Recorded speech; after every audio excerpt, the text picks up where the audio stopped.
Okay, so welcome. Good morning. What is magnetic substance and write its type? ये हो गया था ना? Okay, 31 से start करते हैं. Let me inform those one.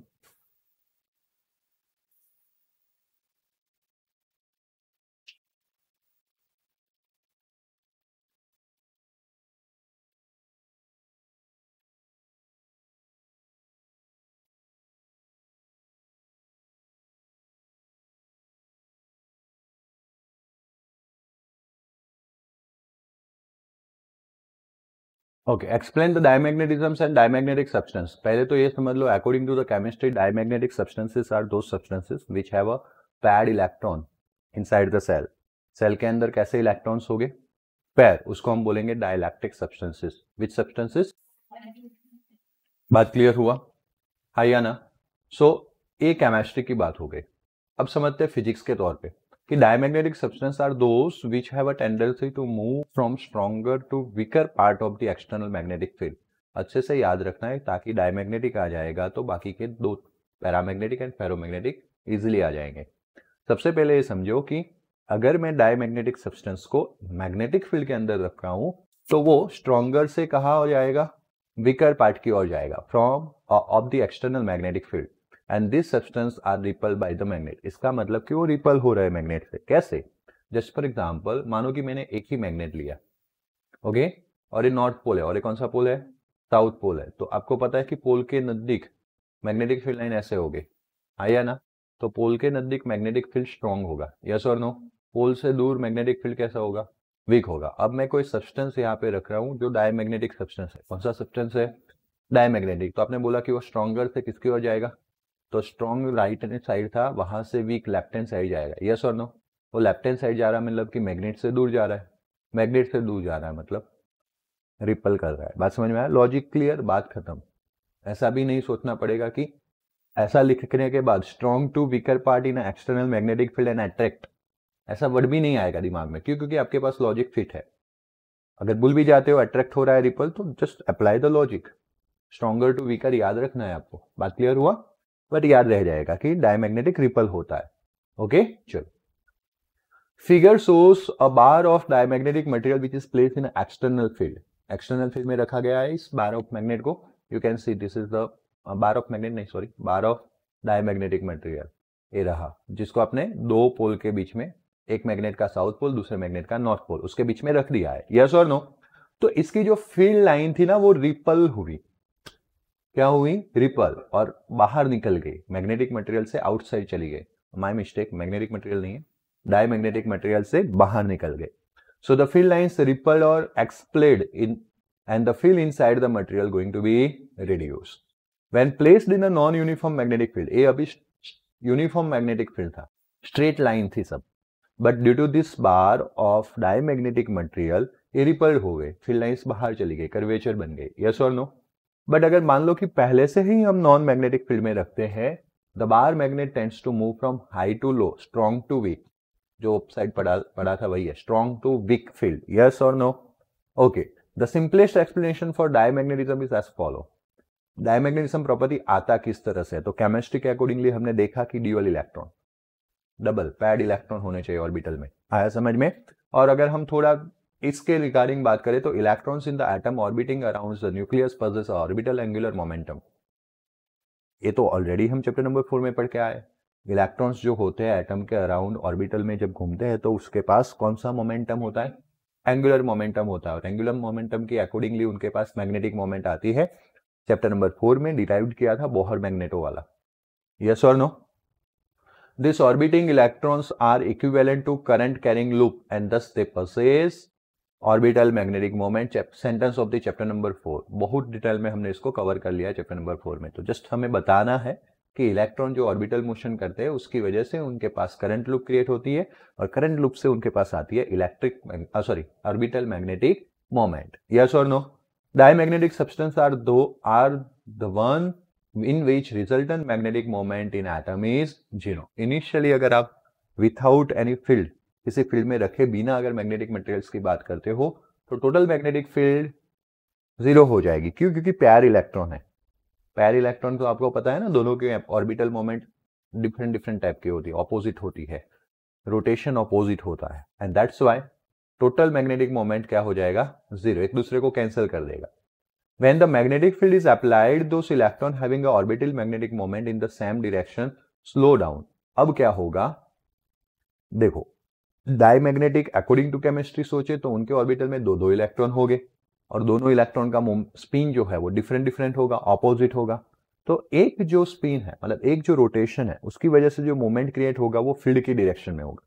दूसरे के रोटेशन की वजह से जो मोमेंट क्रिएट होगा वो फील्ड की ऑपोजिट डायरेक्शन में होगा. अब जब मैं इस मटेरियल को किसी फील्ड में रखता हूं तो क्या होगा, तो समझो when magnetic field applies to those electron having orbital magnetic moment in the same direction, those are going to be slow down. अगर मैं इसको मैग्नेटिक फील्ड में रखूं तो दो टाइप के इलेक्ट्रॉन थे हमारे पास. एक रोटेशन से मैग्नेटिक मोमेंट मैग्नेटिक फील्ड में क्रिएट हो रहा था, दूसरे रोटेशन से इसका ऑपोजिट. बात समझ में आया. अब जो सेम डायरेक्शन में हो रहा था ना वो स्लो डाउन हो जाएंगे और जो ऑपोजिट डायरेक्शन में हो रहा था वो फास्ट हो जाएंगे. अब पहले तो ऐसे स्पीड थी कि दोनों एक दूसरे को कैंसिल कर दे रहे थे, बट अब क्या हुआ, देखो दोनों एक इंक्रीज तो दूसरा भी इंक्रीज होना चाहिए था, एक स्लो तो दूसरा भी स्लो होना चाहिए था, तो मोमेंट जो है वो क्या रहती, जीरो. बट यहाँ पे क्या हुआ, एक को हमने स्लो कर दिया, दूसरे को इंक्रीज, फासला बढ़ गया, मतलब कि you will get the net magnetic moment. आपको अब क्या मिलेगा, नेट मैग्नेटिक मोमेंट. ओके, तो slow down and those in opposite direction speed up. Thus the substance develop net magnetic moment in the direction opposite to the applied field and hence, और इसीलिए substance में opposite direction में, क्योंकि same direction वाले तो slow हो गए और कौन सी डायरेक्शन वाले, ऑपोजिट वाले फास्ट हो गए, स्पीड अप हो गए, तो नेट तो ऑपोजिट वाले में आएगा, है या ना. तो ऑपोजिट डायरेक्शन में मैग्नेटिक मोमेंट क्रिएट होता है and that's why it is rippled. तो अब समझेंगे कि वो एक्चुअली में रिपल हो कैसे रहा है.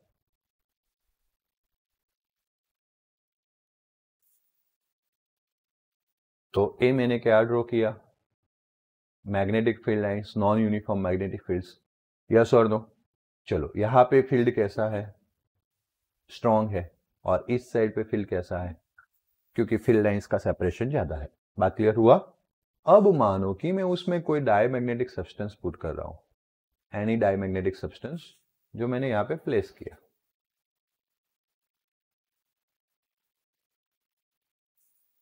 आया समझ में, है या ना. अब आपने बोला कि यहां पे मेरा मैग्नेटिक फील्ड कहां से कहां है, मतलब कि अभी एरो कौन से साइड है ऐसा मैं बता रहा हूं. तो राइट टू कहां है, लेफ्ट. आया समझ में, magnetic direction right to left है. तो आपने बोला कि सर ऑपोजिट डायरेक्शन में, विच डायरेक्शन, ऑपोजिट डायरेक्शन में मैग्नेटिक मोमेंट क्रिएट होगा, एम, यस और नो. चलो, what is the magnetic moment direction for the dipole, electric dipole, electric dipole moment direction which, minus charge to positive charge. Similar way magnetic dipole moment direction south to north. बात clear हुआ है.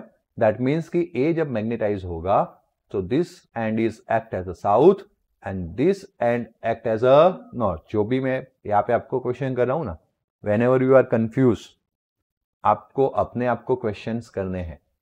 तो मैंने वो stronger to weaker force लगेगा तो ripple क्यों हो रहा है वो तो बता दिया. अब स्ट्रॉन्गर टू वीकर क्यों जा रहा है वो बता रहा हूं. आया समझ में. तो अगर भूल भी जाते हो तो आपको ये स्टोरी रिपीट करनी है. अभी तक की स्टोरी में ऐसा हुआ, नॉन यूनिफॉर्म फील्ड या स्ट्रॉन्ग टू वीक, यहाँ पे स्ट्रॉन्ग है यहाँ पे वीक, वो स्पेसिंग से डिसाइड किया, एरो की वजह से बी डिसाइड किया, सब्सटेंस रखा और एक प्रॉपर्टी याद रखी. हाँ, आपको दूसरी प्रॉपर्टी पे जाने के लिए एक प्रॉपर्टी तो याद रखनी पड़ेगी. प्रॉपर्टी क्या याद रखी, मैग्नेटाइजेशन यहाँ पे ऑपोजिट डायरेक्शन में होता है. तो बी राइट टू लेफ्ट था, तो यहाँ पे लेफ्ट टू राइट, यहाँ पे साउथ, यहाँ पे नॉर्थ. आपने इसको भी याद रखा, मैग्नेटिक मोमेंट जो है वो साउथ से कौन सी डायरेक्शन में होती है, नॉर्थ. जस्ट लाइक आपको पता होगा कि F equals to QE and F equals to minus Q, दोनों फॉर्मूला याद कर लेते हैं. That is for positive charge. तो पॉजिटिव चार्ज पे फोर्स कौन सी डायरेक्शन में होता है, एक ही डायरेक्शन में, और नेगेटिव में क्योंकि माइनस आ गया तो ऑपोजिट डायरेक्शन. यस और नो, कंफर्म. अब देखो आगे बढ़ते हैं. जैसे यहाँ पे पॉजिटिव चार्ज है वैसे यहाँ पे नॉर्थ होगा. नॉर्थ में जो आपका फोर्स है that is in the direction of field.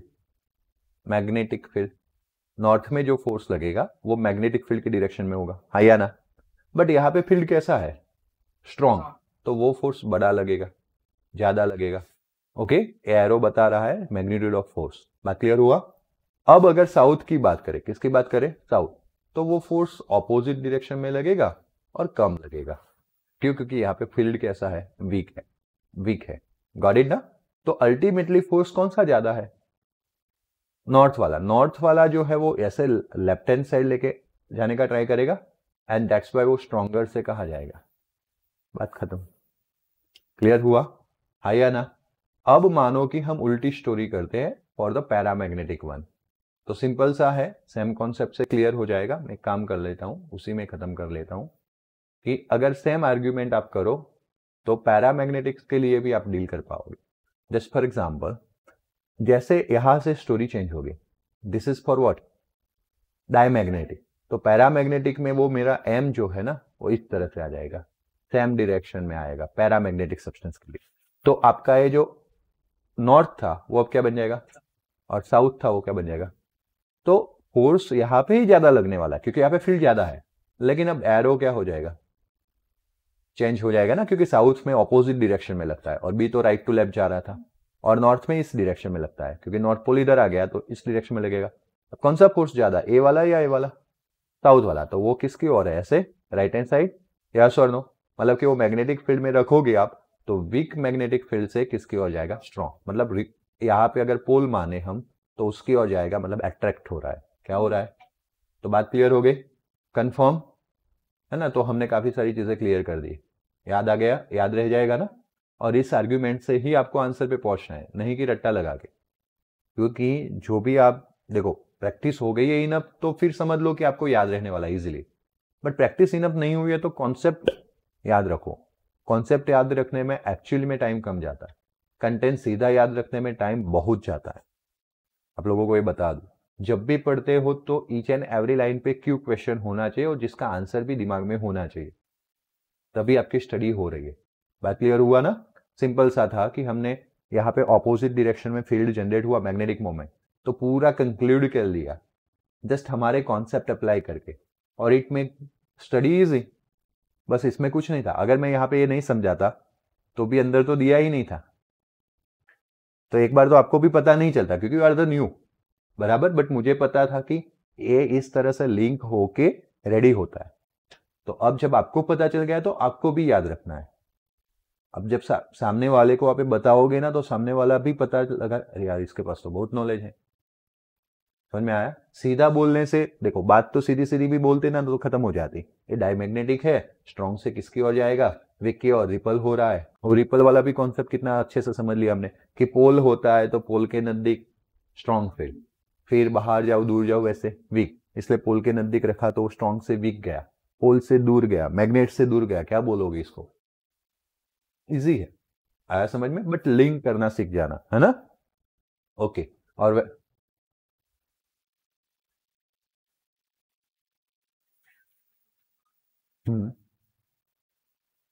ना,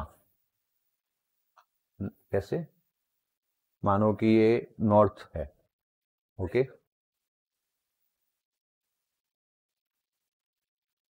हाँ,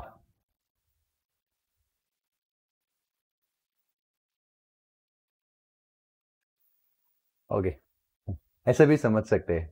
अच्छा लॉजिक है, बट ठीक है, समझ सकते हैं। ऐसा बोल रहा है कि मानो कि रेड कलर का ले लो डायमैग्नेटिक, तो यहाँ पे क्या जनरेट हुआ, नॉर्थ, और यहाँ से फील्ड मैंने निकाला था, मतलब कि ये नॉर्थ पोल होगा। तो ये मैग्नेट का नॉर्थ था, और इस मटेरियल को रखने के बाद भी उसमें कौन सा जनरेट हुआ, नॉर्थ। तो नॉर्थ नॉर्थ के बीच में रिपल्सन होगा, इसलिए वो दूर जा रहा है। ऐसा भी समझ सकते हैं, सही है, ओके। तो ये यहां से भी समझ सकते, देखो अगर आप सही हो तो लॉजिक किसी भी तरह से मैच होगा। मेरा लॉजिक था डायपोल मोमेंट एंड फोर्स का, वो भी मैच हुआ। और आपका मैजिक है लाइक, आपका जो लॉजिक है वो like charges ripple each other, वो भी मैच हो गया। अब उल्टा केस देखो पैरामैग्नेटिक के लिए, जो ब्लू कलर से लिखा हुआ है, तो सिंपल से ये नॉर्थ है तो लाइन निकल रही है, यस और नो। तो यहाँ पे कौन सा क्रिएट हुआ, साउथ, तो वो अट्रैक्ट करेगा। उस तरह से भी आप समझ सकते हो। बात क्लियर हुई। चलो, वैसे स्पान ऑफ टाइम के साथ आपको डायरेक्ट याद रहने वाला है, लेकिन द थिंग इज व्हाट, लंबे टाइम के लिए मैंने बताया, अभी एक बार 12th में तो काम हो जाएगा, बट फिर लेटर ऑन आपको याद करना रहा तो आपको लॉजिक याद करने रहेंगे। इसलिए हो सके तो सारे वीडियोस अवेलेबल है, दीपावली वैकेशन में टाइम निकाल के सारे वीडियो का रिकॉर्डिंग देखना है। आया समझ में, है ना। ये जो 5th चैप्टर है, कुछ टाइम में मैं 6th चैप्टर की थ्योरी कंप्लीट कर लूंगा, तो 6 + 2 12 एंड 13 8 चैप्टर कंप्लीट हो जाएंगे। 8 चैप्टर की थ्योरी मतलब ऑलमोस्ट 60% सिलेबस खत्म। वैसे मेरे लिए 70 to 75, क्योंकि 1 to 3 का पोर्शन ज़्यादा रहता है, बराबर। अब कोई चैप्टर में दिक्कत नहीं है। 8 और 11 तो आप हंसते हंसते पढ़ लोगे, आप देख लेना खुद ब खुद, बहुत छोटे चैप्टर्स है। ओके चलो, तो थोड़ा वैकेशन में ध्यान दे देना। वैकेशन डेट्स आर डिसाइडेड, मैं आपको बता देता हूँ। यहाँ पे 2nd डेट तक चलने वाला है, हाँ 2 नवंबर तक। ओके, बट फिर भी आपको एक मैसेज आ जाएगा, और 3rd से छुट्टी होगी, और ऑलमोस्ट वो छुट्टी रहेगी 14 तक। 15 से स्टार्ट करेंगे, बट 14 से पहले भी स्टार्ट कर सकते हैं। ओके, दैट डिपेंड्स कि हम थर्सडे से स्टार्ट करें, या तो फिर थर्सडे एक बार नहीं स्टार्ट कर पाए, कुछ मैं बाहर रहा वगैरह, तो फिर कहाँ से स्टार्ट करेंगे, 15 से। और 29 से, सॉरी 15 से, और 25 या 26 से आपकी स्कूल चालू होगी।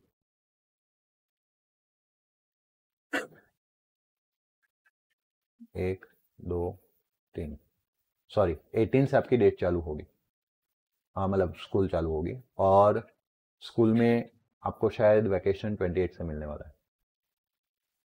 ओके चलो कोई बात नहीं, वो भी मैसेज आ जाएगा आपको, तो उसके अकॉर्डिंगली आप प्लान कर लेना। और वैकेशन में जो 1 वीक मिलने वाला है, उसमें आपका लेक्चर एवरीडे 2.5 आवर रहेगा मेरा। ओके, क्योंकि उसमें छोटे छोटे चैप्टर्स हम खत्म करने वाले। Some diamagnetic materials like bismuth, copper, lead, silicon, nitrogen, water and sodium chloride. Okay, कुछ डायमैग्नेटिक मटेरियल्स है, जैसे कि हो गया बिस्मथ, हो गया कॉपर, हो गया लेड, हो गया सिलिकॉन, हो गया नाइट्रोजन, हो गया वाटर, हो गया, उसके एग्जांपल हो गए। Diamagnetism is present in all substance but the effect is so weak. Diamagnetism always होता है, क्योंकि आप इलेक्ट्रॉनिक कन्फिग्रेशन को याद करो, पहले पैर पैर पैर होता है, फिर लास्ट में शायद अनपैर मिलता है, यस और नो। तो पहले तो डायमैग्नेटिज्म तो होना ही है, बट वो क्या होता है, कुछ सब्सटेंस में वीक हो जाता है। आया समझ में। And susceptibility of diamagnetic substances is small and negative. Susceptibility का बात किया था, वो स्मॉल होता है, नेगेटिव होता है। Explanations of superconductor as a diamagnetic. किसी भले इंसान ने सुपरकंडक्टर को डायमैग्नेटिक प्रॉपर्टी चेक कर ली, एंड नाम हो उनका मिसनर। क्या नाम है, मिसनर। वैसे बाकी superconductor is the concept of electricity, जहां पे आपको रेजिस्टिविटी 0 मिले और कंडक्टिविटी सबसे ज्यादा मिले, ताकि हम इलेक्ट्रिक लॉस को बचा सके, कम कर पाए। बात क्लियर हुआ। So superconductors are different type of diamagnetic substances. The metal of the superconductors are cooled at a very low temperature. As you know that metal का जो रेजिस्टेंस होता है टेम्परेचर के साथ इंक्रीज होता है। चैप्टर नंबर 3, जैसे मैंने टेम्परेचर डिक्रीज किया, रेजिस्टेंस भी क्या हुआ, डिक्रीज हो गया। क्या हो गया, डिक्रीज। लो टेम्परेचर पे अगर मैं सफिशिएंटली चला जाता हूं तो रेजिस्टेंस ऑलमोस्ट 0 हो जाता है। Then they are termed as super conductors which exhibits both perfect conductivity and perfect diamagnetism. Perfect conductivity तो थी, नाम इसीलिए सुपर कंडक्टर बना, बट इस सुपर कंडक्टर के लिए मैग्नेटिज्म चेक कर लिया मिसनर ने, तब पता चला है तो डायमैग्नेटिज्म है, परफेक्ट डायमैग्नेटिज्म शो करते हैं, एंड दैट्स व्हाई वो बन गए perfect diamagnetism, magnetic, sorry. A superconductor, when it is cooled below the critical temperature, expels the magnetic field and does not allow magnetic field to penetrate inside it. अभी हमने देखा कि जो field lines है वो दूर जा रहे हैं। अगर आप एग्जैक्टली क्रिटिकल टेम्परेचर से बिलो चले जाते हो और वो परफेक्ट सुपरकंडक्टर बन जाता है, तो एक सिंगल लाइन भी मैग्नेटिक फील्ड का उस मैटर में से पास नहीं होगा, सारी लाइन एक्सप्लेड हो जाएगी, बाहर हो जाएगी। बात क्लियर हुआ। फोकस कर दो तो ट्रबल नहीं होगी। ये चालू है 1/2 3, है ना, है ना, ध्यान दो। चलो, this phenomenon is called Meissner effect. इस फिनोमिनन को क्या बोलते हैं, एक्सप्लेड होना, रिपल होना मैग्नेटिक फील्ड लाइन का by the super conductor in external magnetic field below the critical temperature. This process is known as Meissner effect. For the conductor, खास करके यहाँ पे वर्ड यूज करना था, दिस कंडक्टर ले लिया है तो चलेगा, बट सुपर कंडक्टर्स मेटल में, और उसमें भी मेटल, क्योंकि आपको पता है चैप्टर नंबर 3 में कुछ नॉन मेटल्स होते हैं, स्पेशल कंपाउंड्स है, वो भी सुपर कंडक्टर के जैसे बिहेव करते हैं, एक्ट करते हैं। तो मेटल्स के लिए काई ससेप्टिबिलिटी कितनी होगी, -1 है। As you know that mu are equals to 1 plus chi, तो म्यू आर क्या हो जाएगा, 0। Magnet repel the super conductor and it is repel by, magnet repel the super conductor and super conductor repel by the magnet, both are same. Magnet super conductor को repel करते हैं, super conductor magnet को repels करते हैं। Super conductor magnet are useful in a high speed super fast train that runs the high by a magnets, उसको bullet train बोलते हैं, है ना। एक्सप्लेन द पैरामैग्नेटिज्म, ट्रेन से अभी याद आया, अभी एक मस्त वीडियो आया था वैसे। क्या होता है, आधे 2 वीडियो चलाते हैं ना, आधे में इंडिया और आधे में बुलेट ट्रेन। इंडिया की ट्रेन का स्पीड था ऑलमोस्ट 150 to 200 लिखा था, और नीचे स्पीड था 300 बुलेट का। दोनों स्टेशन से पास हुए तो इंडिया का एनवायरनमेंट पूरा धुंधला हो गया, और जो बुलेट गई ना, लोगों ऐसा मस्त वो रखा हुआ होता है, क्या बोलते हैं, अपने प्लेटफॉर्म तो बहुत ओपन होते हैं, और उससे काफ़ी सारे एक्सीडेंट भी होते हैं। हम वीडियोस देखते हैं कि कोई अंदर आ जाता है, बट वहाँ पे जो जापान का वगैरह का कहीं का होगा बुलेट ट्रेन, जापान का ही होगा, तो वहाँ पे वो कठेड़ा बोलते हैं हम जिसको, प्रोटेक्शन के लिए। मेट्रो मतलब एवरी रेलवे स्टेशन पे उन पे वो होता है, पोल्स होते हैं, तो उससे आगे बंदा ना चला जाए। बाकी हमारे ओपन होते हैं, क्यों, जहाँ से मन आए वहाँ से वो डब्बे में घुस जाए। वहाँ पे इतना एक्यूरेसी से साथ, क्योंकि पोल्स लगाए हुए तो बीच में कुछ कुछ ही गैप होगी, तो वहाँ पे ही शायद उसका दौर आता होगा, ताकि वहीं से लोग जाए। तो मैनर्स बहुत ज़्यादा है, डिसिप्लिन बोलते हैं, वो डेवलप्ड हो गए। वैसे हमें थोड़ा लाने में टाइम लगेगा, वैसे हमारा कंट्री अभी बहुत फास्ट रन कर रहा है, बट द थिंग इज थोड़ा डिसिप्लिन आ जाए लोगों में तो और भी काम हो सकती है। ओके, ये मिट्टी से तो सब लोग कंटाल चुके हैं। चलो कोई बात नहीं, ट्रेन से याद आ गया मुझे, आपने देखा है ऐसा वीडियो। ओके, अब बात करते हैं पैरामैग्नेटिज्म्स एंड पैरामैग्नेटिक सब्सटेंसेस के। तो paramagnetic substance are those which get weakly magnetize. वहां पे था स्ट्रॉन्ग, वहां पे मैग्नेटाइज तो हो रहा था, लेकिन पहले परमानेंट मैग्नेटाइजेशन 0 था। ओके, और मैग्नेटाइजेशन के बारे में बहुत बातें नहीं की थी, क्योंकि वो मैग्नेटाइज होने के बाद एक्सटर्नल फील्ड निकाल दोगे तो बात वही की वही आके रुक जाएगी। बट यहाँ पे मैग्नेटिक फील्ड निकालने के बाद थोड़ा सा मैग्नेटाइज रहेगा, and so they are weakly magnetized when placed in an external magnetic field and they have tendency to move from region of, वहां पे था strong to weak, यहाँ पे आ गया weak to strong magnetic field, means they get attracted तो सही, लेकिन weakly attracted, क्योंकि इसमें another एक टाइप बनने वाला है, that is ferromagnetic, जिसमें हम weak की जगह पे क्या लिखने वाले हैं, strong. The individual atoms, ions and molecules of paramagnetic metal possess the permanent magnetic dipole moment of their own. ये जो पैरामैग्नेटिक मटेरियल्स के इंडिविजुअल एटम्स, आयन ले लो, मॉलिक्यूल ले लो, उनके पास खुद की परमानेंट डायपोल मोमेंट रहती है। वहां पे क्या था, 0। परमानेंट डायपोल मोमेंट क्या था, 0, क्योंकि इलेक्ट्रॉन पैर में थे according to the chemistry configuration से सोचे तो इलेक्ट्रॉन किस में थे, पैर में। पैरामैग्नेटिक सब्सटेंस में इलेक्ट्रॉन अनपैर होते हैं, खास करके डी ब्लॉक एलिमेंट्स में डी में 5 ऑर्बिट होती है, तो इलेक्ट्रॉन ऑलमोस्ट क्या रहने का ट्राई करते हैं, अनपैर। ओके, मेजोरिटी केस में मिल जाते हैं हमें, हम पढ़ेंगे भी सही केमिस्ट्री में आगे जाके। तो ये अनपेयर्ड इलेक्ट्रॉन होने की वजह से पहले से ही उनके पास क्या है, डाइपोल मोमेंट। क्या है, on account of this ceaseless random thermal motion of atom no magnetization is seen. But फिर भी ऐसे सब्सटेंस पड़े हो तो कोई मैग्नेटाइजेशन दिखने नहीं मिलेगा, क्यों, एक तो थर्मल मोशन होता रहता है, वाइब्रेशंस होते रहते हैं डाइपोल्स के, तो अल्टीमेटली वो रैंडमली अरेंज हो जाते हैं। कैसे अरेंज हो जाते हैं, and then total magnetization is 0। But when we place those in a magnetic field, तो जस्ट लाइक ऑपोजिट, वहां पे रिपल हो रहा था, यहाँ पे देखो कॉन्सेंट्रेट हो रहा है ना, फील्ड लाइन्स अंदर जा रही है, यस और no. So in the presence of external field the dipole moment of paramagnetic substance can be made to align in the same direction of field. वहां पे ऑपोजिट डायरेक्शन वाला था, मैंने ऑलरेडी सिखा दिया ब्लू कलर की pen से कि सेम डायरेक्शन ऑफ फील्ड में अलाइन हो गए। द वैल्यू ऑफ काई ऑफ दिस सब्सटेंस, वहां पे नेगेटिव था, यहाँ पे स्मॉल एंड पॉजिटिव, बट सिर्फ पॉजिटिव लिखा है, चलेगा एक बार। If the paramagnetic material placed in an external field, the field gets concentrated inside the material and field inside is enhanced. वहां पे क्या था, फील्ड लाइन्स रिपल हो रही थी, फील्ड कम हो रहा था। यहाँ पे फील्ड लाइन कॉन्सेंट्रेट हो रही है, फील्ड बढ़ जाएगा, स्ट्रॉन्ग होगा। Enhancement is slight being 1 part in 10⁵. ये जो एनहेंसमेंट है वो ज्यादा है, और कितना पार्ट्स, 10⁵ तक, कितना पार्ट्स तक रहेगा, 10⁵ तक। आया समझ में, 10⁵ मैंने आपको टेबल में बताया था काई की वैल्यू में। ओके, वहां पे भी कम होता लिखा नहीं था, लेकिन वो कम होता तो कितना होता, 10⁵ पार्ट्स तक कम होता।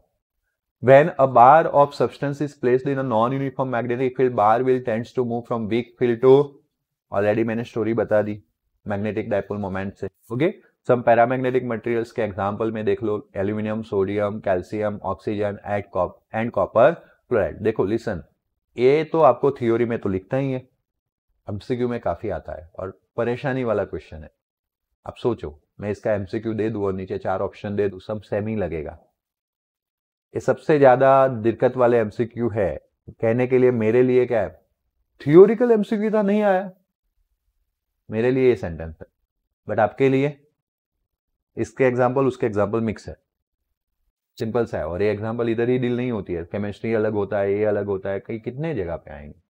ऐसी चीजों को डील करने का एक रास्ता है, सिंपल से अपने अक्षर में एक स्टिक बनाओ, उसको वॉल पे लगाओ, हर रोज पढ़ो, खड़े रहो, आपकी एक वॉल ऑफ स्टडी होनी चाहिए। ऐसे क्वेश्चन को इस तरह से ही डील कर सकते हो। अगर कोई मेरे बताए रास्ते पे जा रहा है तो at the end of the year मुझे वो वॉल का फोटो भेजना, ताकि मैं दूसरे को मोटिवेट कर सकूं, और कुछ नहीं, कि आपने कुछ किया है तो मैं दूसरे को बता के मोटिवेट कर सकता हूँ, बराबर। बाकी मैंने पहले भी बोला था आपको, कुछ कुछ चीजें आपको वॉल पे लिख के रखनी है। ओके, थोड़ा 1 साल के लिए वॉल बिगड़ेगा और क्या होगा, उसमें बिगड़ने वाला भी नहीं है। स्टिक आते ही आजकल तो रेडीमेड आता है, पहले तो हम गम लाते थे, चिपकाते थे, लगाते थे, आज तो पूरा स्टिक निकाला, लगा दो। ऐसी चीजों को लगा के रखो। वो डायमैग्नेटिक मटेरियल है, पैरामैग्नेटिक मटेरियल है, और कुछ जाके केमिस्ट्री में और फिजिक्स में कंबाइन हो जाएंगे। और ऐसी चीजों को आप हर रोज 10 मिनट उसके सामने खड़े रहो और पढ़ लो। ओ ये है, ये 10 मिनट आपको बहुत अच्छे, जो 1-2 मार्क्स के लूजिंग साइड्स होते हैं ना, इसको आप पकड़ रहे हो। 50 मार्क्स के एमसीक्यू में 2-3 मार्क्स की जो लूजिंग साइड होती है, वो उसको आप पकड़ रहे हो। आया समझ में, तो काम हो जाएगा, है ना। देखो मेरी पैटर्न को फॉलो कीजिएगा। एमसीक्यू में भी मैंने फिजिक्स में बताया कि पहले थ्योरी, फिर एनसीईआरटी, फिर एग्जांपल न्यूमेरिकल करवा दूं, तो वो एंड देन आपको खुद ब खुद किसको चालू रखना है, एमसीक्यू। ऐसा कोई भी लेक्चर बताओ जिसमें मैंने एमसीक्यू की बात ना की हो। बट फिर भी अभी गुजराती मीडियम वाले कल आए थे, सर एमसीक्यू मुझे गिनना ही नहीं आता। मैं अभी केमिस्ट्री वीक है तो मैं केमिस्ट्री कर रही हूँ और फिजिक्स का एमसीक्यू करवा दो ना, मतलब उनका काम मुझ पे ठोक रहे। द लॉजिक बिहाइंड इस मैंने बातों बातों में निकलवाया। ओके बेटा कैसे नहीं आता, क्यों टाइम नहीं दे रही हो। फिर बोला सर मैं अभी केमिस्ट्री मुझे नहीं आता ना, मैं केमिस्ट्री कर रही हूँ, अब फिजिक्स का एमसीक्यू करवा दो तो मेरे रेडी हो जाए। बात सोचो, कहा लॉजिक जाके। अब लास्ट दिन में ऐसा ही लॉजिक आता है, चाहे जितने भी क्लेवर हो। इसलिए मैंने पहले से वार्न किया था कि जिनका एमसीक्यू नहीं हुआ है वो तो गए काम से। अभी है टाइम वैसे 15 दिन का, बट फिर भी करो अच्छे से, बराबर। एमसीक्यू बहुत नॉर्मल आने वाले, बहुत नॉर्मल। हाँ 50 में से 2-5 एमसीक्यू हो सकते हैं जिसमें आपको ब्रेन यूज करना पड़ेगा, बट मैं आपको 50 में से भी गारंटी देता हूं ऐसा कोई नहीं होगा कि जिसमें ज्यादा ब्रेन यूज करना पड़ेगा। मैं सिंपली इतना बोलूंगा ना कि इस एमसीक्यू में ये फॉर्मूला था और सॉल्व हो जाएगा। आपने वैसे यूनिट टेस्ट का पेपर नहीं देखा, कितना इजी था एमसीक्यू सेक्शन, सिर्फ फॉर्मूला से। तो थोड़ा थ्योरी और थोड़ा फॉर्मूला रेडी कर लो, बात खत्म हो जाएगी। ओके, तो एमसीक्यू के लिए ध्यान रखना, इस टाइप के क्वेश्चंस को डील करने के लिए ध्यान रखना, ये सबकी नीड के अकॉर्डिंगली बनता है। किसी को तो कुछ डायरेक्ट याद रह जाता है, किसी को कुछ डायरेक्ट नहीं याद रहता है, तो जिसको जितना डायरेक्ट याद नहीं रहता है उनको उसके लिए स्टिक बनाने, बराबर। Ultimately your efforts give you और फुल मार्क्स। मेरे तो एक गाइडेंस होते हैं और रास्ते होते हैं, मैंने शायद कहीं मेरे लाइफ में अप्लाई किए हो या क्या कहीं मैंने नहीं किए तो उसकी गलती मुझे एहसास है, तो मैं बता रहा हूं कि ये करो, बट अल्टीमेटली आपको ये चीज करनी है। हाँ, नहीं तो फिर लास्ट में ऐसे क्वेश्चन छोड़ने पड़ेंगे, और छोड़ने पड़ेंगे तो वो 2 मार्क्स जहां पे मेजोरिटी लॉस करते वहां पे अगर हम गेन कर लेंगे ना, तो हम निकल के आ जाएंगे बाहर, अलग हो जाएंगे सबसे।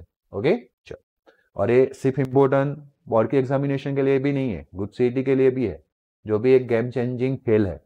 लेटर ऑन मैं बताऊंगा आपको, आफ्टर दीपावली मुझे याद करवाना। वैसे मैंने बताया भी है कि इसमें 60% में से इतने आए और इसमें 40 में से इतने आए, तो काम खत्म हो गया, गेम चेंज। तो दोनों में बैलेंस रखना है। अगर बोर्ड में 60% आते हैं मार्क्स, तो गुजकैट में भी 60% तो एटलीस्ट आने ही चाहिए, नहीं तो आपका रिजल्ट बिगाड़ देगा। बात क्लियर हुआ? चलो, curious low. Experimentally, it was found that magnetism of paramagnetic material is inversely proportional to the absolute temperature, capital T. Curie experienced that magnetization of paramagnetic substance is directly proportional to the external magnetic field, B T की जगह पे आएगा B0, and inversely proportional to absolute room temperature, and so we can say that m proportional to B0 and m proportional to 1 upon T. अगर दोनों को combine कर लूँ तो m proportional to B0 upon T, and फिर constant रखूँ तो Curie constant आ जाएगा. ओके, अब m की जगह पे मैं काई h और B0 की जगह पे μ0h रखूँ तो इन लोगों ने रख दिया होता तो अच्छा ही होता, जैसे कि chi h equals to C μ0h upon T, तो एच कट हो जाता और chi equals to C μ0 by T बच जाता. बट इन लोगों ने क्या किया, m को m ही रहने दिया, B0 की जगह पे वैल्यू रखी, इस h को लेके आए डिनोमिनेटर में और फिर इस फॉर्मूला से m अपन h को क्या बोल दिया, बोथ आर सेम. दोनों मेथड में से कोई भी मेथड से जाओ, बात क्लियर हो गई. तो काई इक्वल्स टू क्या मिला, C μ0 by T, where C is known as this law is known as Curie's law and this C is a Curie's constant. For the paramagnetic material, both chi and mu are dependent not only the material but also on the absolute temperature. As B0 field is increased on or temperature is lowered, आपने देखा B0 की direct proportionality में, T की inversely, मतलब T को कम करो B0 को बढ़ाओ, then magnetization increase until it reaches the saturation value, because आपको पता है जितने डायपोल है वो सारे पैरेलल हो जाएंगे, उसके बाद मैग्नेटाइजेशन पॉसिबल नहीं है, तो एक सैचुरेशन वैल्यू तक वो इंक्रीज होगा, at which all the point dipoles are perfectly aligned with the field. Beyond this Curie's law no longer valid, क्योंकि मैग्नेटाइजेशन 100% हो गया, उसके बाद क्यूरीज लो का कोई वैलिडेशन नहीं है. Okay, explain the ferromagnetism and ferromagnetic substances. Ferromagnetic substances are those which get strongly magnetized when placed in an external magnetic field. They have a, देखो वहां पे weakly था, यहाँ पे कौन सा आ गया, strongly. They have a strong tendency to move from one region, a region of weak magnetic field to strong. This is the type of paramagnetic. तो बातें सारी पैरामैग्नेटिक आएगी, लेकिन बातें में हम बोलेंगे स्ट्रॉन्ग स्ट्रॉन्ग स्ट्रॉन्ग. पैरामैग्नेटिक में हमने बोला था वीक. बात क्लियर हो रही है? तो वहां पे वीकली अट्रैक्ट था, यहाँ पे क्या आ गया, strongly. Individual atom, ions, molecule of ferromagnetic material possess dipole moment as a paramagnetic. देखो मेजॉरिटी सेंटेंस तो सेम मैनर में आ रहे हैं, है ना. चलो, वहां कहीं पे जीरो था, कहीं पे वो परमानेंट था, तो यहाँ पे भी आ गया permanent paramagnetic, permanent dipole moment आएगा. चलो डोमेन्स. ओके, अब डिफरेंस कितना है, तो simple paramagnetic simple paramagnetic substances जो होते हैं उसमें इंडिविजुअल डायपोल्स होते हैं, बट फेरोमैग्नेटिक में क्या हो जाते हैं, डायपोल एक दूसरे के साथ कंबाइंड हो जाते हैं नियरेस्ट रीजन की. जस्ट फॉर एग्जांपल ए एक रीजन है तो उसके सारे डायपोल कंबाइंड होके सारे के डायपोल मोमेंट इस डायरेक्शन में है. फिर इन लोगों ने एक कॉम्बिनेशन कर लिया, इसमें ए रीजन में जितनी भी डायपोल आती है वो सब डायपोल की डायपोल मोमेंट इस डायरेक्शन में. बात समझ में आ रही है? नेट नहीं, सबकी, हाँ ऑलमोस्ट. इन शॉर्ट सबकी मान लो, थोड़ा इंडिविजुअली प्लस माइनस रहेगा, बट फिर भी नेट उस रीजन की नेट उसमें मिलेंगी, ऐसा समझ सकते हैं. तो ये छोटे छोटे पूरा जो सब्सटेंस था वो छोटे छोटे रीजन्स में क्या हो गया, कवर हो गया, और वो रीजन्स एक पर्टिकुलर डायरेक्शन में डायपोल मोमेंट को रिप्रेजेंट कर रहा है, जिसको हम बोलते हैं डोमेन. क्या बोलते हैं? तो domains is found in a which substance, paramagnetic substance, तब जाके वो फेरोमैग्नेटिक बन जाता है. ओके, क्योंकि इंडिविजुअल डील करने से अच्छा बंच में डील करे, बंच में डील करे तो इफेक्ट बढ़ जाएगा. हां या ना, हां या ना. In that domain atoms arranged so that the dipole moment can be found in a, okay, and hence each domain has a net magnetization. अगर पर्टिकुलर इसकी बात करें तो उसके पास मैग्नेटाइजेशन है, इसकी बात करें तो इसके पास मैग्नेटाइजेशन. उस एरिया में नेट डायपोल मोमेंट ऐसे मिलेगा, नेट ही वर्ड रखेंगे, वो प्रोपोर्शनेट होगा, बच भी पाएंगे, फंसेंगे भी नहीं. ओके, तो ये नेट डायपोल मोमेंट सब रीजन में हमें अलग अलग मिल गया.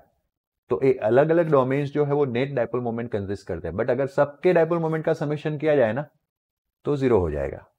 Okay, but entire substance is considered, then the different domain have a randomly dipole moment and hence net magnetization will be zero, like this figure. आया समझ में? ये जो डोमेन है उसका टिपिकल साइज होता है 1 mm का. कितने mm का? 1. And domain contains about 10⁻11 atoms. Okay, 10⁻11 atoms एक डोमेन के अंदर होते हैं. When we apply external magnetic field B0, the domain orients themselves in a direction of B0 and domain grow in a big size and whole substance have magnetized. Okay, मानो कि मैंने इसको external magnetic field apply किया तो ये दो domain combined होकर same direction में हो जाएगा. नेट मोमेंट एक डायरेक्शन में हो जाएगा इन शॉर्ट, फिर वापस आगे वाला ब्रेक होगा, फिर वापस आगे वाला ब्रेक होगा, ऐसे डोमेन बड़ा होता जाएगा और एक एक डायरेक्शन में आते जाएंगे dipole moment, net dipole moment, और फिर पूरे सब्सटेंस का डायपोल मोमेंट एक ही डायरेक्शन में हो जाएगा, तो एक बड़ा डोमेन क्रिएट हो गया। In a ferromagnetic material the field lines are highly concentrated, paramagnetic जैसा ही है लेकिन यहाँ पे हाईली वर्ड ले लिया। बात क्लियर हो रहा है, हुआ कि नहीं? Non uniform magnetic field applied and sample tends to move towards the region of high field, weak से कहा जाएगा high, just like paramagnetic. Okay, अब एग्जाम्पल की बात आ गई, iron, cobalt, nickel, gadolinium and dysprosium यानी dy, उसका एटॉमिक नंबर है 66, all are the ferromagnetic substance. बात क्लियर हुआ? ऑलरेडी हमने पढ़ा था कि काय का वैल्यू नेगेटिव होना चाहिए, किसके लिए? तो -1 और 0 के बीच में होगा, 0 से छोटा लेकिन -1 से बड़ा। पैरामैग्नेटिक का जो डायपोल काय का वैल्यू है, ससेप्टेबिलिटी, वो पॉजिटिव होना चाहिए, लेकिन 0 से बड़ा और 1 से एक छोटा वैल्यू, छोटे वैल्यू को रिप्रेजेंट करने के लिए हमने एप्सिलॉन ले लिया, जो 1 से भी बहुत छोटा है। ओके, तो उसके बीच में है, 0 से बड़ा मतलब पॉजिटिव तो है। और फेरोमैग्नेटिक में काय का वैल्यू 1 से बहुत ज्यादा है। अब आपको पता है कि 1 प्लस काय इक्वल्स टू क्या होता है, तो आप इस साइड पे 1 ऐड करोगे तो क्या हो गया, बोलिए फटाफट। 0 में 1 ऐड करोगे तो 1, बट 1 प्लस काय को क्या लिखेंगे, तो mu are is less than 1, एक से छोटा होता है रिलेटिव परमिएबिलिटी। बात क्लियर हुआ? 0 में 1 ऐड करोगे तो, एप्सिलॉन में 1 ऐड करोगे तो, काय में 1 ऐड करोगे तो, यहाँ पे 1 से म्यू आर ज्यादा होता है, लेकिन एक 1 प्लस काय वाली, 1 प्लस एप्सिलॉन वाली जो वैल्यू है उससे छोटा होता है, उतना भी बड़ा 1 से नहीं होता है। बट और हियर 1 प्लस काय म्यू आर 1 प्लस 1 2, बट वो क्यों लिखने का, क्योंकि 1 से बहुत बड़ा था तो 2 से भी बहुत बड़ा ही है, बट उसको हम 1 से ही बड़ा बोलेंगे ना, तो mu are is very very greater than 1। अब आपको पता है mu are equals to mu upon, अगर मैं यहाँ पे म्यू अपन म्यू 0 रख के म्यू 0 को उधर ले जाऊं तो म्यू आएगा, म्यू आर नहीं आएगा, mu is less then mu 0। फिर मैं यहाँ पे म्यू आर में म्यू अपन म्यू 0 रख के म्यू 0 इधर ले जाऊं तो पहले तो उल्टा बनेगा, mu 0 less than mu, yes और नो, जिसको मैं उल्टा लिख के म्यू 0 ग्रेटर देन म्यू 0 बोल दे सकता हूं। फिर यहाँ पे मैं लिखूं म्यू अपन म्यू 0, तो म्यू 0 1 के साथ जाएगा, तो mu is very very greater then. In short, diamagnetic के लिए परमिएबिलिटी म्यू 0 से कम होती है और पैरामैग्नेटिक में ज्यादा होती है और फेरो में बहुत ज्यादा होती है। बात क्लियर हुआ? 9 MCQ हो गए, उसमें आपको पहले 3 लाइन याद रखने हैं, बाकी के 6 डिराइव करने हैं। बात क्लियर हुआ? Explain the hard ferromagnetic and soft ferromagnetic materials. In a some ferromagnetic materials, the magnetism persists on removal of external magnetic field. कुछ फेरोमैग्नेटिक मटेरियल ऐसे है कि अगर आप एक्सटर्नल मैग्नेटिक फील्ड निकाल भी देते हो फिर भी आपको मैग्नेटिक फील्ड दिखने मिलेगा, जैसे लाइक स्प्रिंग को खींचने के बाद खींची हुई रह जाती है।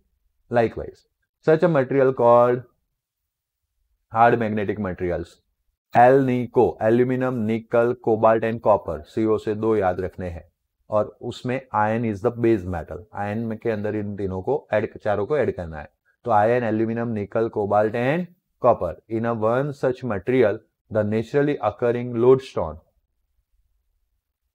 मैग्नेटाइट, और of iron that means magnetite, haematite और मैग्नेटाइट दोनों है लेकिन मैग्नेटाइट यहाँ पे क्या लेना है, magnetite is also ferromagnetic material and its relative permeability is greater than 1000। उसकी रिलेटिव परमिएबिलिटी कितने से ज्यादा होती है, 1000 से ज्यादा।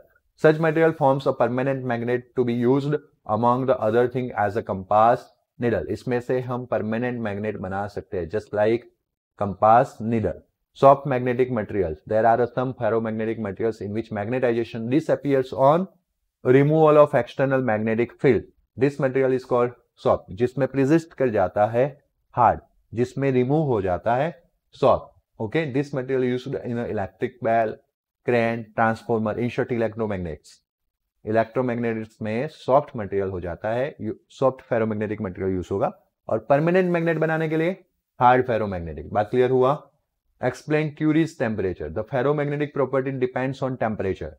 Increasing the temperature of ferromagnetic substance, dipole moment of its molecule become random and destroyed.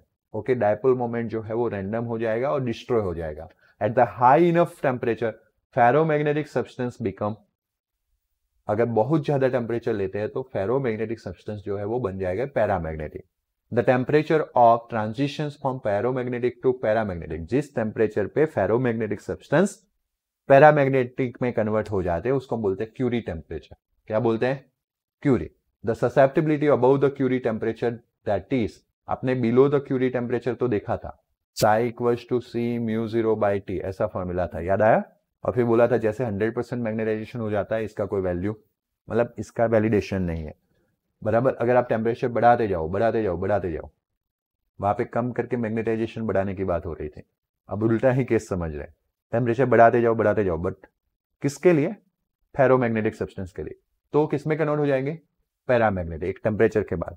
तो उस टेम्परेचर के बाद अगर क्यूरीज लॉ अप्लाई करना है ससेप्टिबिलिटी के लिए तो Curie constant and T minus T C, Curie temperature से ज्यादा होना चाहिए तभी वो पॉजिटिव मिलेगा ना, टी माइनस टी सी, क्योंकि आपको तो पता ही है पैरामैग्नेटिक हो या फेरो काय पॉजिटिव। बात क्लियर हुआ? कंफर्म? लिखना नहीं है बट दिया गया है कि मटेरियल्स का क्यूरी टेम्परेचर कुछ इस तरह से होता है। कोई doubt? Okay, draw the hysteresis curve B versus H and explain. The relations between B and H in a ferromagnetic material is very complex. B यानी कि magnetism inside the material.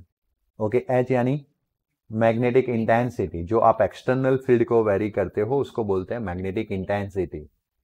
क्या था H का formula? Ni, good.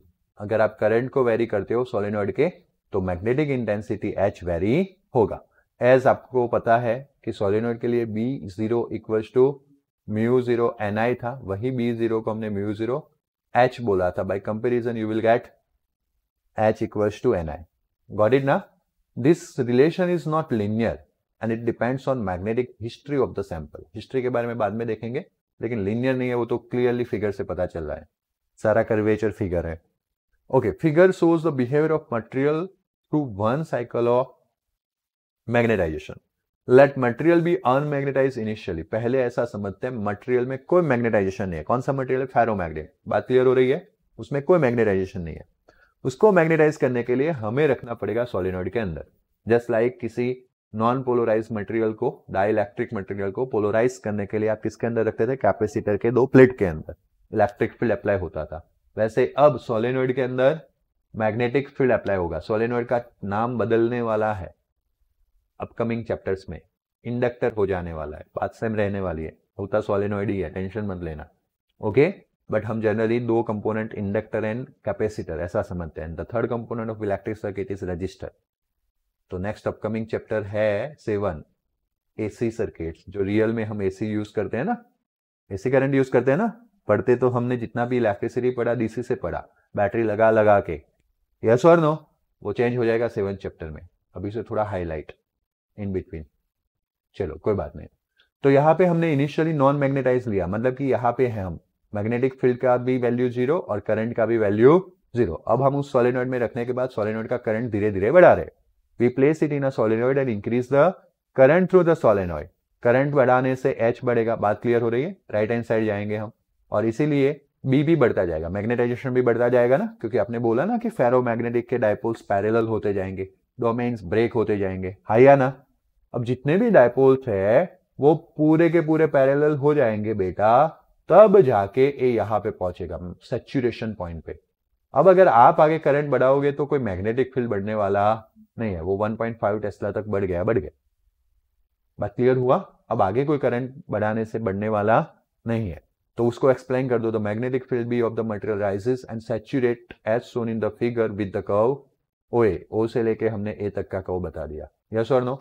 The behavior represents the alignment and merger of the domains until no further enhancement is। धीरे धीरे धीरे domains break होते गए, पूरा मैटर एक डोमेन में कन्वर्ट हो गया, जितनी डायपोल थी वो पैरेलल हो गई। अब आगे कोई पॉसिबिलिटी नहीं है, भले आप करंट बढ़ाओ, डायपोल ही नहीं बची जो पैरेलल हो, और मैग्नेटिज्म बढ़ाए, जितनी होनी थी 100% मैग्नेटाइजेशन हो गया। बात क्लियर हुआ?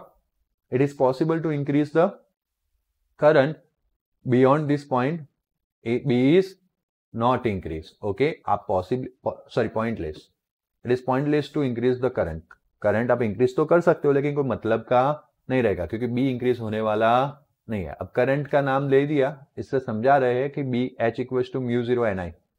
ओके, वैसे म्यू जीरो ना आए, सिर्फ क्या आएगा, एन आई। करंट इंक्रीज करने से एच बढ़ाने की बात हो रही है। बात क्लियर हो गया। अगर आप बिटवीन इन बिटवीन ओ ए बेटा कहीं पे भी करंट बंद कर देते ना, तो वो वापस यहाँ पे आ जाता। आया समझ में? बट एक बार ए पे पहुंच जाने के बाद अगर आपने करंट बंद कर दिया तो वापस वो पाथ पे नहीं आएगा, वो ऐसे जाएगा और ए से कहा आएगा बी। एक बी पॉइंट जो है, समझते जाना अंदर से, ये जो बी पॉइंट है वहां पे हमने करंट तो जीरो कर दिया, ये हॉरिजॉन्टल कंपोनेंट जीरो हो गया क्योंकि वाई एक्सिस पे आ गया। बट उसके पास कुछ बी पॉइंट पे 1.5 एंड 1.0 मतलब कि 1.2 जितना मैग्नेटिक फील्ड बच गया। करंट भले आपने जीरो कर दिया बट फिर भी उसके पास कितना फील्ड बच गया, 1.2। आया समझ में?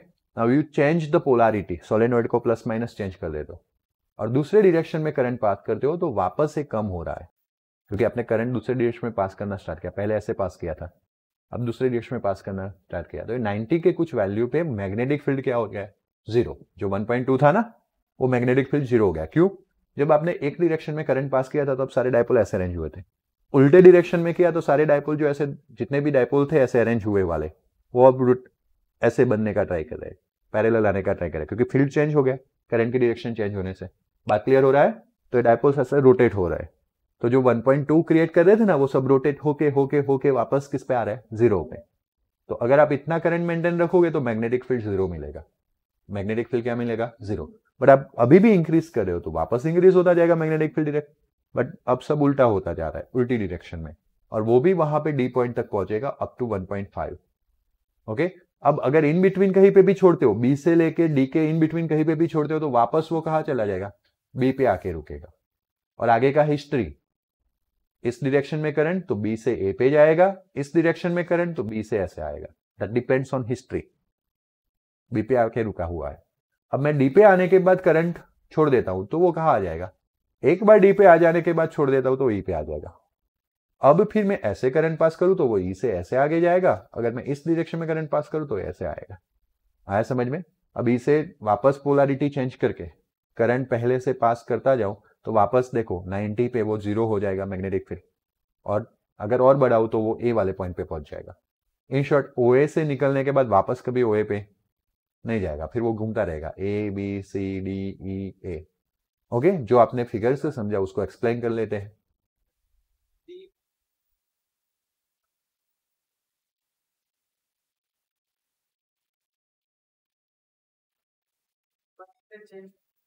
उस टाइम नहीं, पोलैरिटी तो तुम्हारी करंट जीरो होने के बाद चेंज करोगे ना। बैटरी चालू में पोलैरिटी कैसे चेंज करोगे? डी पॉइंट तो कौन से करंट पे है, -200 से -300 पे।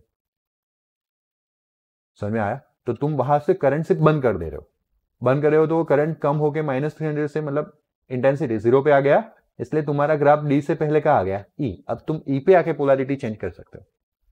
पॉइंट ई पे और पॉइंट बी पे पोलैरिटी चेंज होगी क्योंकि वहां पे करंट जीरो है, दैट मींस एच जीरो है। करंट जीरो होने के बाद पोलैरिटी चेंज होगी ना, चालू करंट में तो हम कर ही नहीं पाएंगे। इज इट क्लियर ना बेटा? तो डी से ई पे आ गया। In short, each and every time जब आप करंट जीरो करोगे ना, अगर उसको आपने एक बार ए पे पहुंचा दिया है तो वो बी पे रहने वाला है या तो ई पे। दैट डिपेंड्स कि आपने ए पे छोड़ा होगा तो बी पे रहेगा, इन शॉर्ट ए पे छोड़ा होगा तो बी पे रहेगा, डी से पहले छोड़ दिया होगा तो भी वो बी पे चला जाएगा। दैट डिपेंड्स कि कौन सी कंडीशन में हमने उसको छोड़ा है। बात क्लियर हो रहा है? बट वो ये दो ही पॉइंट पे रह सकता है। तो इन शॉर्ट, जब भी आप करंट जीरो कर रहे हो उसके पास 1.2 का मैग्नेटिक फील्ड है, चाहे राइट डायरेक्शन में हो चाहे लेफ्ट। इन शॉर्ट, एक पोल नॉर्थ बनने वाला है, दूसरा पोल साउथ बनने वाला है। बात क्लियर हो रहा है? कौन सा नॉर्थ है कौन सा साउथ है रिपल्सन से ही पता चल जाएगा, कंपास निडल ले जाके ही। तो उसमें भी ज्यादा दिक्कत रहेगा नहीं डायरेक्शन में, बट द थिंग, उसको परमानेंट मैग्नेटिज्म मिल गया। ओके, नाउ जो मैंने यहां तक ओए इंक्रीज, ओए तक की बात की थी, अब फटाफट से बता देता हूं कि अगर मैं एच को डिक्रीज करता हूं तो मैग्नेटाइजेशन कहां तक चला जाएगा, zero. H zero but B does not equals to zero. This represents by the curve A B the value of B at H equals to zero, 1.2 वाला जो था वैल्यू। तो इसको भी एक नया नाम दिया गया, that is known as retentivity. Retentivity का यूनिट टेस्ला ही है क्योंकि वो बी का ही वैल्यू है। उसको रिमेनेंस भी बोलते हैं, तो रिमेनेंस का यूनिट भी टेस्ला ही है। एंड दैट्स वाई टेस्ला वाला F equals to BIL formula, B equals to F upon IL, वो वाले फॉर्मूला से F होता है M1 L1 T-2 और IL A1 L1, तो बन जाएगा क्या, M1 L0 T-2 A-1. This is the analytic formula for retentivity and remanence. समझना, मैं थोड़ा फास्ट हुआ हूं.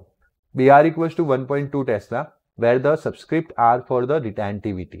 The domains are not completely randomized even though external diving field is removed. Okay, हमने पहले क्या किया, छोटे छोटे छोटे छोटे बेचारे डोमेन्स बने हुए थे, आपके छोटे छोटे छोटे छोटे ग्रुप बने हुए थे, ऐसा समझ लो. फिर फील्ड लगाया, सबको तोड़ दिया, तो सब एक तो स्ट्रिक बैठ गए, फिर सर चले गए, तो वापस जो ग्रुप बने ना वो अलग अलग बने. तो वापस डोमेन जो बने ना वो बने सही, लेकिन डिफरेंट डिफरेंट बने. तो पहले जैसा रेंडमनेस नहीं आया, इसलिए कुछ फील्ड बच गया. बात समझ में आया. मैक्सिमम अगर पैरेलल होते तो 1.5 तक जाने की कैपेसिटी थी, लेकिन कुछ ऑपोजिट में भी तो चले गए, इसलिए 1.2 तक आ गया. कहां तक आ गया, 1.2 टेस्ला. बात क्लियर हुआ. नेक्स्ट, इसको रिटेंटिविटी को रिमेनेंस बोलते हैं, बुक में लिख के दिया गया है, ध्यान रखना. दूसरी बात करें तो current in the solenoid is reversed and slowly increase.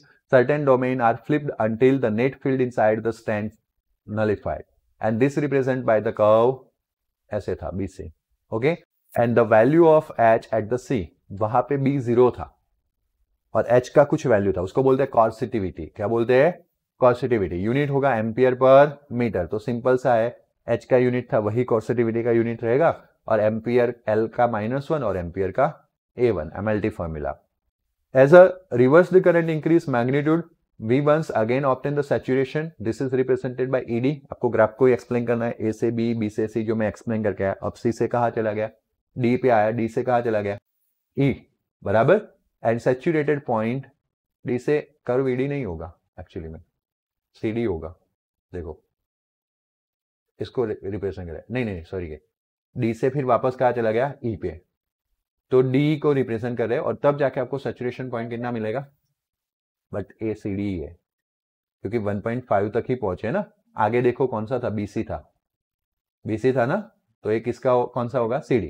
अब आगे अगर हम रिड्यूस करेंगे तो कहा जाएगा D. उसके बाद E पॉइंट पे पहुंच गए, उसके बाद करंट को रिवर्स करना पड़ेगा, रिवर्स करके कहा जा सकते हैं, एंड साइकिल इटसेल्फ रिपीट्स.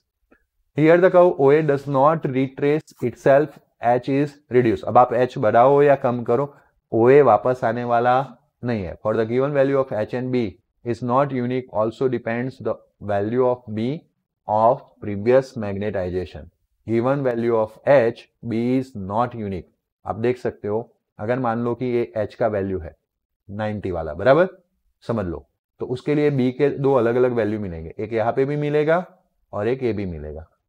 तो इस वैल्यू के लिए मानो कि मैं करंट बढ़ा रहा हूं 0 से लेके कितना तक, 90 तक, तो अगर वो यहां पे होगा तो यहां आएगा 1.2 टेस्ला इस डायरेक्शन में, अगर वो E पे होगा तो इस पॉइंट पे आएगा. आया समझ में. तो B का वैल्यू जो है वो H के वैल्यू पे डिपेंडेबल नहीं है, मतलब सिर्फ H के वैल्यू पे डिपेंड नहीं है, प्रीवियस हिस्ट्री पे भी डिपेंड है. और यूनिक वैल्यू नहीं मिल रहा है कि एक H के लिए एक ही B का वैल्यू, ऐसा नहीं मिल रहा है, क्योंकि आपने देखा ना ये वैल्यू तो H का एक ही हुआ, लेकिन ऊपर भी ये वाला पॉइंट आ रहा है और नीचे भी ये वाला पॉइंट आ रहा है. दैट डिपेंड्स कि अगर वो B पॉइंट पे होता तो इस पॉइंट पे आ जाता, अगर वो पहले से E पॉइंट पे पड़ा हुआ है तो इस पॉइंट पे आ जाएगा. बात क्लियर हुआ. तो इस तरह से वो डिपेंड रहता है. The phenomenon called hysteresis. इसमें हिस्टेरिसिस का मतलब कोई हिस्ट्री नहीं है, इसका मतलब है the word hysteresis mean lagging behind, it is not related to the history. Simple सा टॉपिक है, how to manufacture the magnets. पहले तो बात करते हैं परमानेंट मैग्नेट्स क्या होते हैं, and give the base of preparing them. The substance which at a room temperature retain their ferromagnetic property for the long period of time, those are called permanent magnet. पहले क्या किया जाता था कि एक आयरन रॉड को hold किया जाता था नॉर्थ साउथ में, और फिर हैमरिंग किया जाता था, जैसे देख रहे हैं आपको हैमरिंग कर रहे हैं बहुत टाइम तक रैपिडली, तो आपको मिल जाता था मैग्नेटिज्म्स. One can also hold a iron and a stroke it with one end of the bar magnet with the large number of times, always in the same sense make the permanent magnet. क्यों, क्योंकि ज्यादातर उसको hammering करने से domain get arrange, domain arrange हो जाएंगे तो क्या हो जाएंगे, मैग्नेटिज्म मिलेगा. पहले रैंडम थे, अरेंज होते जाएंगे तो क्या मिलेगा, मैग्नेटिज्म्स. An efficient way to make a permanent magnet is to place ferromagnetic rod in the solenoid, a pass a current. पहले पता नहीं था, फिर सोलेनॉइड आया, सोलेनॉइड के अंदर हमने फेरोमैग्नेटिक मटेरियल रख दिया, करंट पास किया, ह्यूमन लेबर कम हो गया, ह्यूमन लेबर क्या हो गया, कम, फिनोमिनन रिमेन सेम, डोमेन को अरेंज करना है। बट पहले खुद मजदूरी करते थे, हैमरिंग करके करते थे, अब करंट पास करवा देते हैं सोलेनॉइड में, करंट काम कर लेगा। बात क्लियर हो रही है? And the magnetic field of the solenoid magnetize the rod. What material should be used to make the permanent magnet? The hysteresis curve allows us to select a suitable material for the permanent magnets. जो अभी हमने hysteresis curve पढ़ा ना, उसमें हमने देखा current zero करने से 1.2 टेस्ला जितना फील्ड मिलता था, मतलब कि वो बन गया परमानेंट मैग्नेट। भले आप करंट जीरो कर दो, 1.2 टेस्ला तो रहने ही वाला है। जिसका ज्यादा हो, हिस्टेरिसिस कर्व वैसे चौड़ा हो, वाइड, उसका वो मैग्नेटिक फील्ड ज्यादा मिलेगा। जिसका कम हो, वैसे मैग्नेटिक फील्ड कम मिलेगा। So the material should have a high retentivity, so magnet is, retentivity मतलब कि करंट जीरो करने के बाद जो मैग्नेटिक फील्ड रहता था, अभी हमने देखा 1.2 टेस्ला रिटेंटिविटी। ये रिटेंटिविटी जितना ज्यादा उतना मैग्नेट क्या बनेगा? Strong.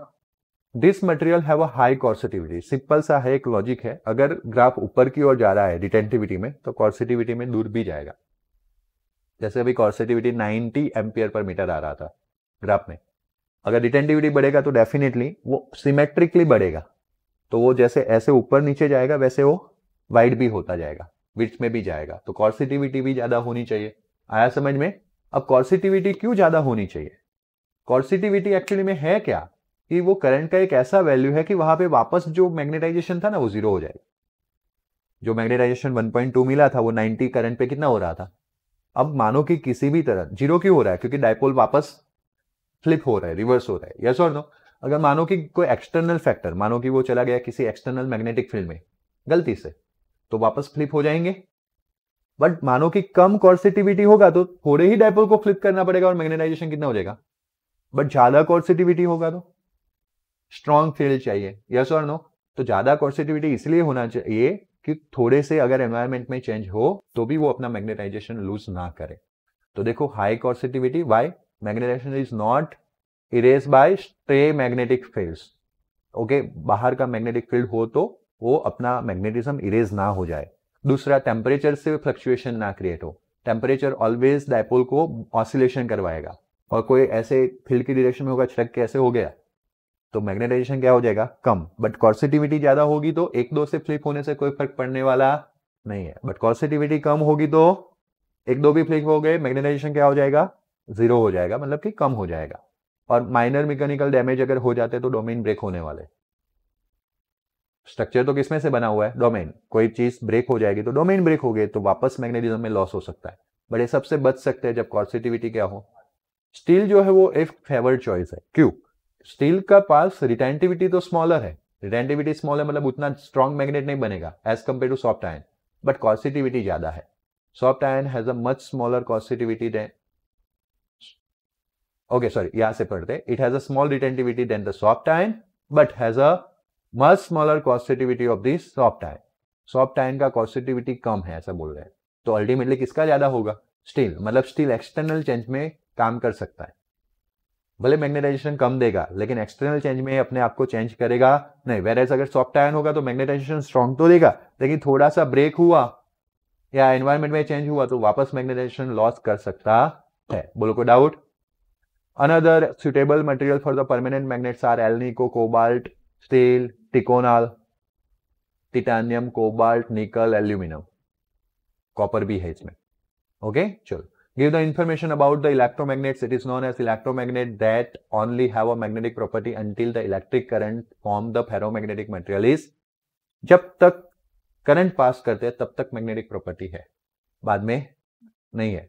Core of electromagnets are made of the which magnetic material? Ferromagnetic material. This material have high permeability, low retentivity. Permeability ज्यादा होना चाहिए ताकि फील्ड स्ट्रॉन्ग हो, बट रिटेंटिविटी मतलब कि जैसे करंट बंद काम खत्म, मैग्नेट नहीं रहना चाहिए। आया समझ में? So soft ion is suitable for this material of electromagnets.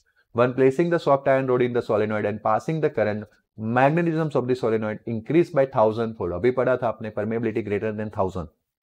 तो अगर मैं सोलेनॉइड के अंदर ऐसे इस तरह से सॉफ्ट आयन रॉड रख देता हूं तो मैग्नेटिज्म 100 टाइम्स बढ़ जाता है। अगर ये रॉड नहीं होता तो भी सोलेनॉइड तो मैग्नेट की तरह काम करने वाला था, लेकिन रॉड रखने से 1000 टाइम इफेक्ट हो गया due to the permeability of solenoid, ferromagnetic rod. When we switch off the solenoid current, magnetism is switched off because soft iron core has a low retentivity. In a transformer core, telephone diaphragm, material goes through the AC cycle of magnetization for a long period, and hysteresis curve of such material must narrow.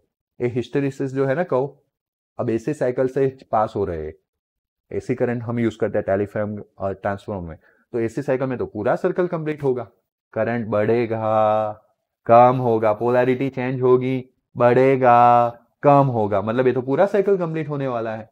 तो ये तो maximum cycle से पास हो गए hysteresis, loop के अंदर से current pass होगा तो उस टाइम पे हिस्टेरिसिस लॉस हो जाएगा, एनर्जी लॉस हो जाएगा। वो जितना एरिया बना ना वो एनर्जी लॉस रिप्रेजेंट कर रहा है। तो साइकिल हिस्टेरिसिस लूप हो सके उतना नैरो होना चाहिए। नैरो होगा तो क्या होगा, हीट लॉस तो होने वाला है बट क्या हो जाएगा, कम, रिड्यूस हो जाएगा। आया समझ में? तो ऐसे केस में अगर आपको लूप चूज करने हो तो ऐसे मटेरियल के लूप बनाने चाहिए जिनका हिस्टेरिसिस लूप कैसा हो, नैरो। बात क्लियर हो रही है? यस और no? And that's why heating will be small, energy भी जो निकल रहा था वो स्मॉल होगा। The material must be high resistivity and lower eddy current, और वो मटेरियल्स के पास रेजिस्टिविटी ज्यादा होनी चाहिए, किसके लिए, एडी करंट लॉसेस के लिए। Now what is the eddy current losses, chapter number 6 में कवर करेंगे। Use of electromagnets, electric bell, loud speaker, telephone diaphragms, giant electromagnets are used in a cranes to lift the machinery and bulk quantities of the iron and steel.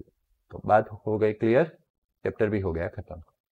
See you in the next lecture. Goodbye, take care, thank you.